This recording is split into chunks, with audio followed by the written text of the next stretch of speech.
हाँ जी, welcome back. Lecture number 15 error analysis numericals हैं ये। और 9th क्वेश्चन पूछा है एक बच्चे ने, दोनों पार्ट पूछे हैं, फर्स्ट और सेकंड, तो मैं दोनों ही पार्ट कर रहा हूँ, बड़े ही आसान है। देखो बेटे, इसका और इसका मल्टीप्लाई करना तो 1 मिनट का काम है, आप लोग कर लोगे। तो मल्टीप्लाई करोगे यदि तो आ जाएगा ये 23.199 इंटू 10⁻⁻²। फिर वही बात आती है, क्या ये आंसर करेक्ट है या ये करेक्ट नहीं है। तो मेरा जवाब है मैथमेटिकली करेक्ट हो सकता है भाई साहब, पर फिजिक्स के पॉइंट ऑफ व्यू से, सिग्निफिकेंट फिगर्स के पॉइंट ऑफ व्यू से ये करेक्ट नहीं है। अब आप बताओ रूल क्या होता है। Answer will contain the least number of significant figures in case of multiplication. You know, answer will contain the least number of significant figures. यहां सिग्निफिकेंट फिगर्स कितने हैं? 2। यहां कितने हैं? 3। तो आंसर में कम वाले होंगे, यानी 2 ही होंगे, यानी आंसर में सिर्फ ये 2 रह सकते हैं।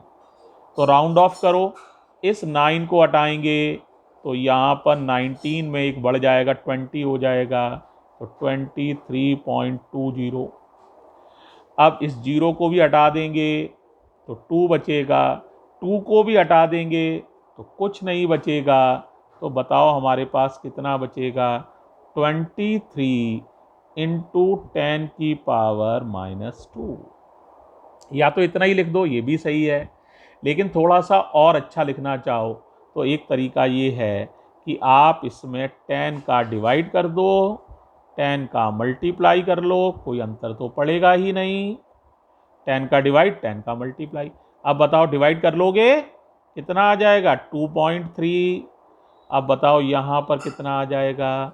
-2 पावर है, ये 1 पावर है, तो पावर रह जाएगी 10⁻⁻1। आंसर कर पाओगे? बहुत ही आसान है, आराम से कर लोगे। ठीक है। देखो बेटे, अमेरिकन सिस्टम में ना ये रूल होता है कि आंसर में एक डिजिट के बाद ही डेसिमल लगाकर आंसर दिया जाता है। पहले डिजिट के बाद डेसिमल लगाकर आंसर दिया जाता है। तो ये जो आंसर लिखा है, ये अमेरिकन सिस्टम में लिखा हुआ है। ये आंसर ऑर्डिनरी लिखा हुआ है। तो किताबें ज़्यादातर जो हैं, बुक्स जो हैं, वो बेटे अमेरिकन सिस्टम में ही आंसर को लिखना प्रीफर करती हैं, इसीलिए ऐसा लिखना उन्होंने माना है। ठीक है, गलत ये भी नहीं है, लेकिन ये अमेरिकन सिस्टम के हिसाब से है और बुक्स ऐसे ही लिखती हैं। तो आप भी इसी सिस्टम को ओबे कर सकते हैं।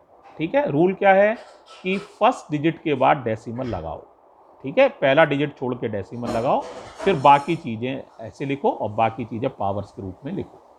एक और कर रहे हैं, जरा देखो। देखो भाई, ये डिवाइड करना है पॉइंट से पॉइंट, तो कैंसिल हो गया। 14 में 26 का डिवाइड करना है, तो कर लो। ये डिवाइड करोगे तो आएगा 0.538, और 10 की पावर, ये 5 ऊपर चली जाएंगी तो 10⁻⁻2। अब फिर वही परेशानी है, यहाँ सिग्निफिकेंट फिगर कितने हैं? 2। यहाँ पर भी 2, तो आंसर में भी कितने होने चाहिए? 2 है, कितने? 3। तो इस 8 को हटाओ, 8 को हटाओगे तो यहाँ क्या हो जाएगा? 4। ठीक है, 5 से बड़ा हटाते हैं तो अगले डिजिट में 1 ऐड हो जाता है, तो ये हो जाएगा 0.54 इंटू 10⁻⁻²। वैसे तो ये आंसर सही है, लेकिन कोई बच्चा कहे सर क्या ये अमेरिकन सिस्टम में है, तो मैं कहूँगा नहीं भाई, अमेरिकन सिस्टम में तो नहीं है। अमेरिकन सिस्टम में डेसिमल यहाँ होनी चाहिए। यहाँ कैसे आ सकती है? 10 का मल्टीप्लाई कर लो, और 10 का ही जितने का मल्टीप्लाई करो उतने का डिवाइड।